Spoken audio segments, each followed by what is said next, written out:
Okay, I'm going to read some dialogue from the Heathers script starring Winona Ryder and Christian Slater. Good evening. Chicago decided to reenact the movie Heathers along with my writing performance of Heathers 2. Tonight is the view of my reenactment of Heathers, which I shall continue night after night. That was just what I wrote back then. Fade in, exterior, Sawyer's backyard, dawn. Elegiac music murmurs as three female and barefoot pairs of legs and skirts break from tableau to gently engage in croquet. A blue mallet hits a blue ball through a wicket, and a green mallet knocks a green ball, and a yellow mallet pushes forward a yellow ball, all an enticing syncopation. Suddenly, a red ball rockets through the dew-covered grass and hits the green ball. The legs all stop moving as a fourth pair of legs, this one in stylish shoes and stockings, marches the red ball and steps on it. A red mallet is brought down hard on the red ball, causing the adjacent green ball to thunder out of view. The pair of legs maneuvering the green ball departs. This process of elimination is grimly repeated, with the yellow ball yet again with a blue ball. However, when the blue malleted player makes her sad exit, the viewer's viewpoint glides along with this particular pair of legs. A red ball whizzes by, the legs stop. Another red ball malevolently sails past the legs. Then yet another red ball. A fourth red ball makes brutal contact with the legs, causing the player to fall to her knees into the frame. The player is Veronica Sawyer.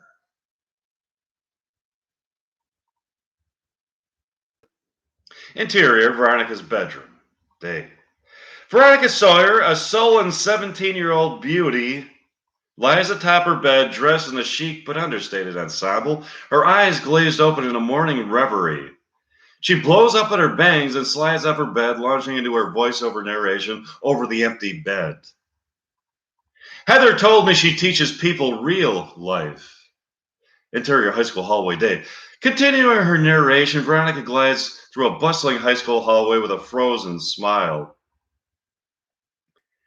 She said, real life shucks losers dry. If you want to fuck with the Eagles, you have to learn to fly. Interior hallway outside cafeteria day. With her back turned to the viewer, Veronica stands at the outskirts of the cafeteria entrance. The viewer's viewpoint approaches and finally curls around Veronica to reveal that she is writing in a diary and wearing a monocle. I said, so you teach people to spread their wings and fly? She said, yes. The diary page. Veronica's pen sways across the diary page, forming the words echoed by her voiceover. I said, you're beautiful. An off-screen bark from Heather McNamara causes the pen to regularly rock across the written words. God, come on, Veronica.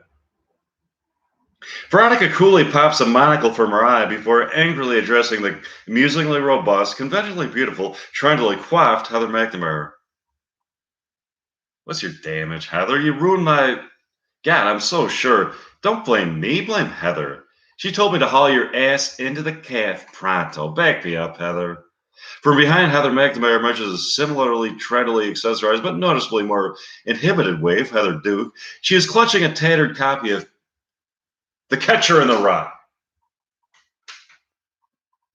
Yeah, she really wants to talk to you. Okay, I'm going, Jesus. Interior, inside the cafeteria today, Veronica flanked by Heather McNamara and Heather Duke, strides into the lunchroom pandemonium. The stunning Heather Chandler turns from the tray before her towards her incoming comrade. She is dressed stylishly and expensively, but not trendily. Her hair dramatically tied back. Hello, Heather.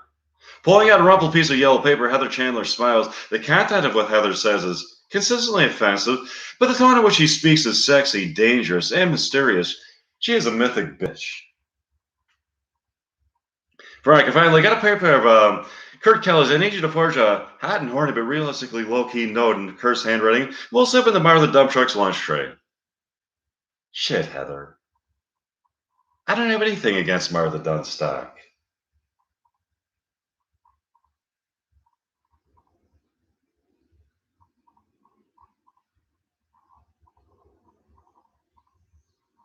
You don't have anything for her either.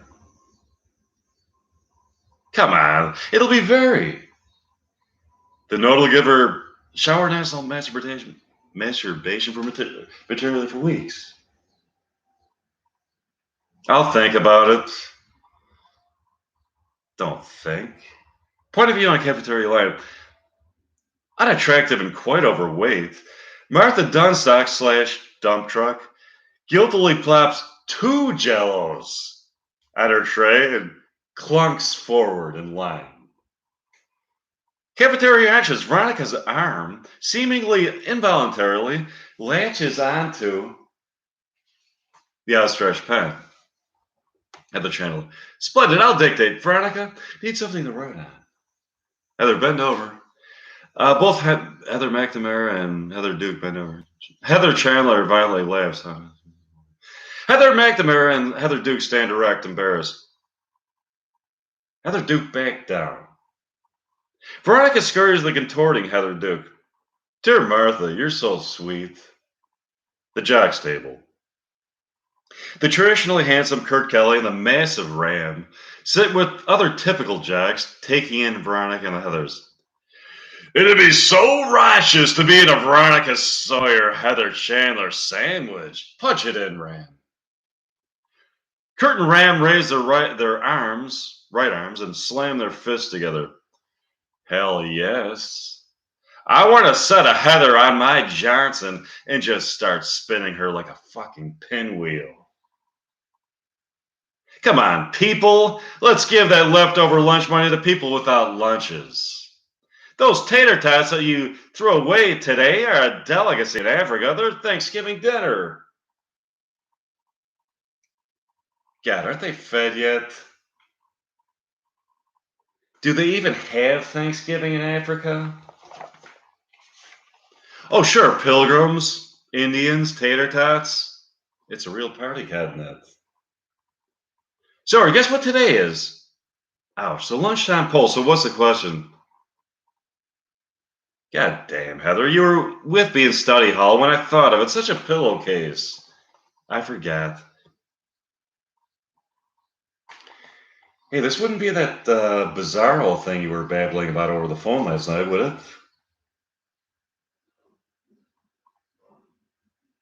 Shut up, of course it is. I told Dennis if he gave me another topic that was political, I'd spew burrito chunks. Sorry, Veronica.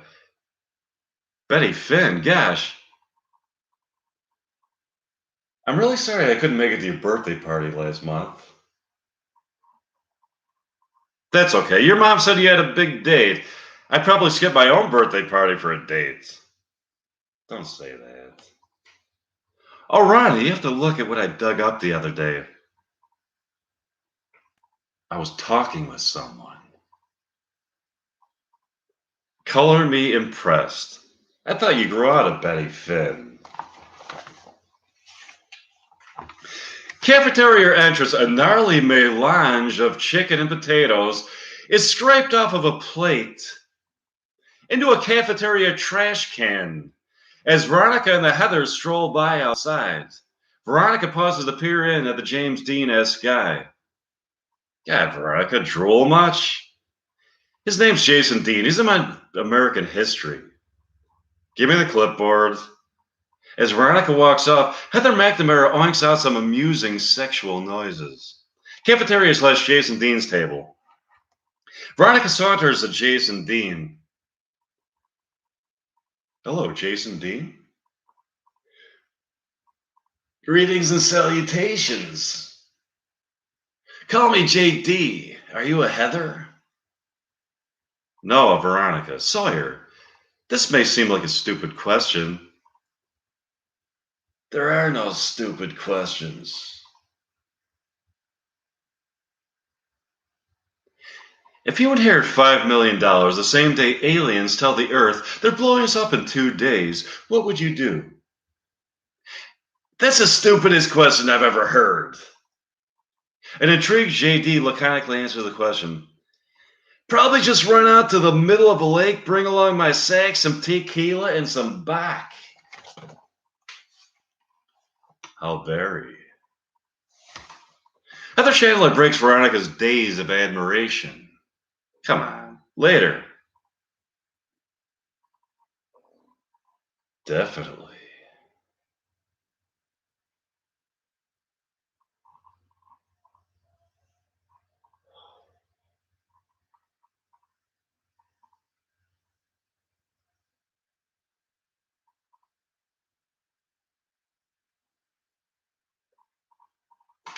Exterior, outside 7-Eleven night. A Volkswagen Cabriolet pulls up in front of a 7-Eleven with Heather Chandler at the wheel. Veronica pops out of the car into the store. Heather Chandler clamours her. Corn nuts. Plain or BQ? Plain. Oh, or BQ. Stylishly dressed the massacre, Veronica reaches out to a bag of corn nuts as JD's off-screen voice disarms her. You gonna pull a slushie with that? No, but if you're nice, I'll let you buy me a Slurpee. I see you know your convenience speak pretty well. I've been moved around all my life. Dallas, Baton Rouge, Vegas.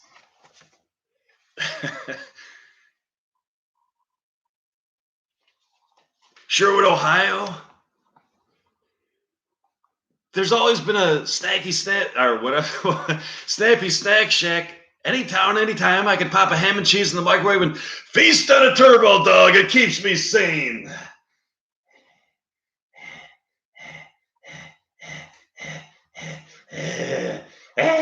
It keeps me sane. It keeps me sane. It keeps me sane.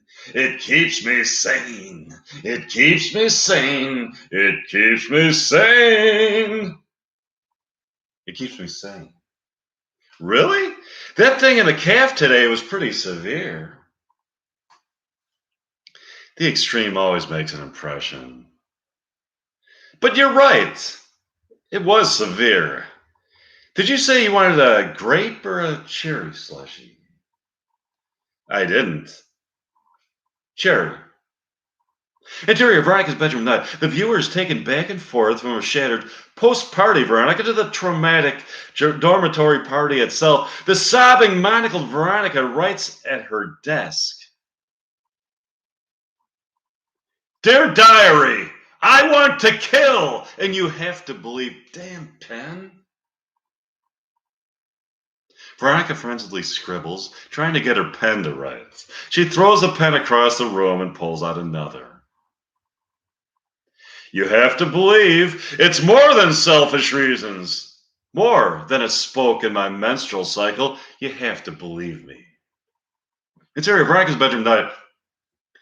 Betty Finn was a true friend, and I sold her out for a bunch of swatch dogs and Diet Coke heads. Killing Heather would be like offing the Wicked Witch of the West. Or is it East? West? I sound like a fucking psycho. Tomorrow, I'll be kissing her robot-sized ass. But tonight, let me dream of a world without Heather. A world where I am free. Interior Veronica's bedroom night. Veronica flings her diary across the room where it hits the wall behind the stunning figure of JD. Veronica gasps. Dreadful etiquette, I apologize. It's okay. I saw the croquet set up in the back. You up for a match? Veronica is simultaneously dismayed and exhilarated. She seems ready to burst out all her anxieties, but instead, sure, but I'm blue. Exterior, the Sawyer backyard at night. What a life. I almost moved into high school out of 6th grade because I was some genius. We all decided to chuck the idea because I'd have trouble making friends, blah, blah, blah. Now, blah, blah, blah is all I do. I use my grand IQ to figure out which gloss to wear and how to hit 3 keggers before curfew. Some genius. Heather Chandler is one bitch that deserves to die. Killing her won't solve anything. A well-timed lightning bolt through the window on Monday morning? All the other Heathers, shit, everybody would be cast fucking adrift.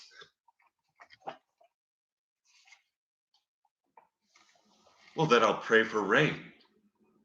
Interior of the Chandler kitchen day. The sound of the lock being jamming is heard moments before Veronica and JD burst through the door.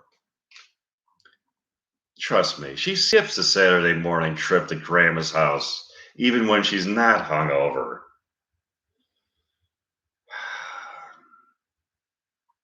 Then let's just concoct ourselves a little hangover cure that'll induce her to spew red, white, and blue. Veronica opens the refrigerator. JD opens the cupboard beneath the sink. What about milk and orange juice? What's the upchuck factor on that? JD holds up a bottle of cleaning fluid.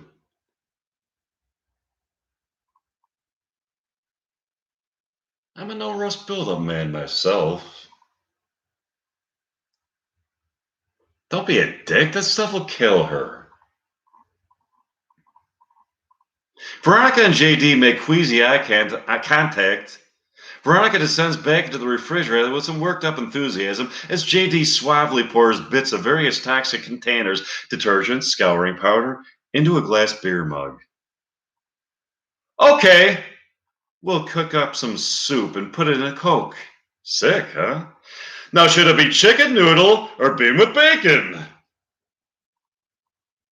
Man, Veronica, pull the plug on that shit. I say we go with Big Blue. Okay. Join me in a few minutes, and I shall be performing my Heather's 2 script that I'm trying to get produced. And I really believe that someday it will. Okay, so that was part of Heather. I would like to in the future get some more of the Heather's dialogue written into my notebook so that I can perform on YouTube live streams because it's so fun to perform this stuff. And I'll see you in a few minutes.